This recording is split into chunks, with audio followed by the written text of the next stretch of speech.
The evening had begun like any other, easy, light, and wrapped in the kind of warmth only close friends and good wine can create. Laughter floated through the room, music played softly in the background, and everyone seemed relaxed, content, perfectly at ease. I was in one of those bold, mischievous moods, feeling just brave enough to push a boundary for a laugh. So I leaned closer to him, smirking, and said in a teasing tone, "Honestly, I think I need a new husband. This one's getting boring."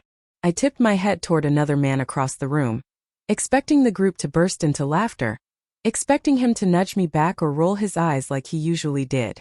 What I didn't expect was the way the air shifted instantly. The moment the words left my mouth, the warmth in the room evaporated.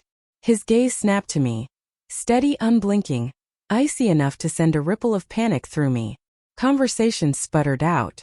Smiles froze. The room didn't just quiet down, it stilled. I felt a prickle crawl slowly up my spine. I waited for him to smirk, raise an eyebrow, anything. But he simply stared, quiet, cold, impossibly composed. The kind of silence that feels like it's pressing against your skin.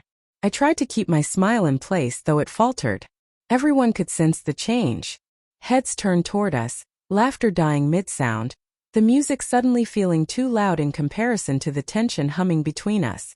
Then he finally spoke. "If you think you need a new husband," he said calmly, each word sharp and deliberate, "maybe the problem isn't him. Maybe it's you." It hit like a physical blow. Glances flickered our way. Forks paused mid-air. Friends exchanged stunned looks. The man I had jokingly referenced shifted uncomfortably, suddenly wishing he were anywhere else. The atmosphere thickened, heavy enough to choke on. I laughed nervously, trying to undo the damage. "I was just kidding," I whispered, though even I didn't believe my own voice. My attempt felt flimsy, hollow.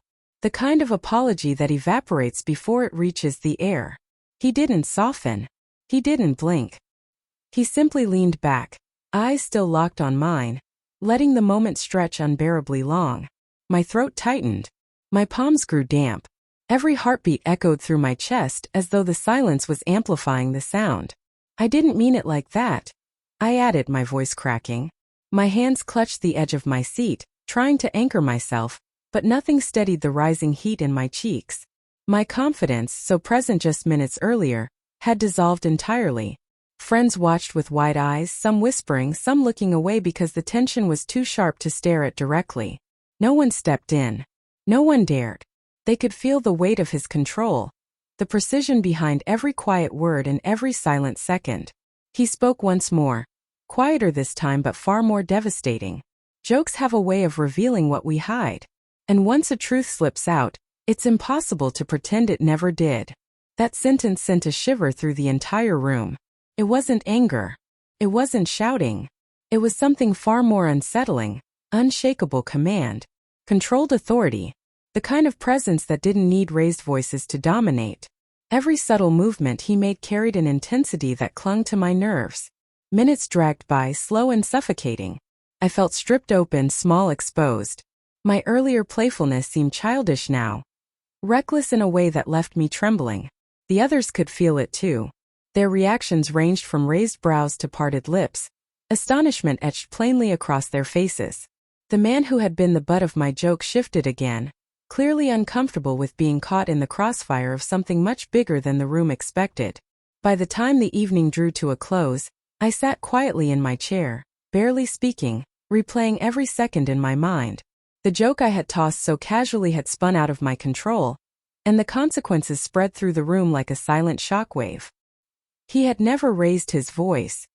He hadn't needed to. His silence, his steady gaze, his measured replies had done far more damage than any anger could have. They dismantled the moment, exposed my recklessness, and left me painfully aware of how a single careless sentence could tilt an entire night on its axis. When the last guest trickled out and the cool air brushed against my skin, I still couldn't shake the sensation. I realized I walked into that room thinking I could flirt lightly, joke boldly, and walk away unscathed.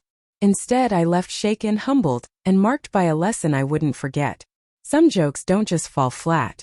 They shatter things.